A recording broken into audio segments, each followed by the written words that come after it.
پاکستان کی تاریخ میں 12 عام انتخابات ہو چکے ہیں،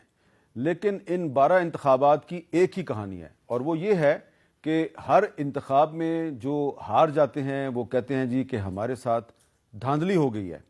لیکن یہ جو 2024 کا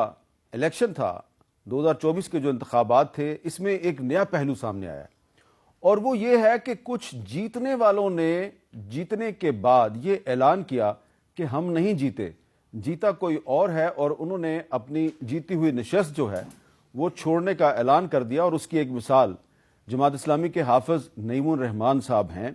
جنہوں نے کہ سندھ اسمبلی میں اپنی جیتی ہوئی سیٹ چھوڑ دی اور کہا کہ ان کی سیٹ سے ایک آزاد امیدوار جیت گئے تھے۔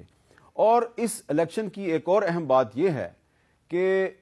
جو دو اہم پارٹیاں ہیں، ایک استحکام پاکستان پارٹی اور ایک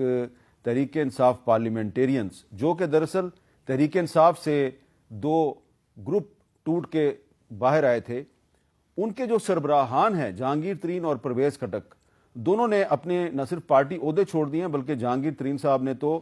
سیاست ہی چھوڑنے کا اعلان کر دیا ہے، یعنی کہ کپتان کے جو دو ساتھی تھے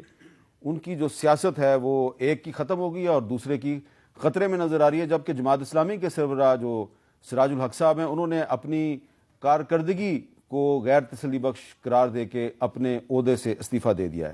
اب سوال یہ پیدا ہوتا ہے کہ جو نئی حکومت ہے اس میں کون کون شامل ہوگا، کون کس کے ساتھ مل کے حکومت بنائے گا۔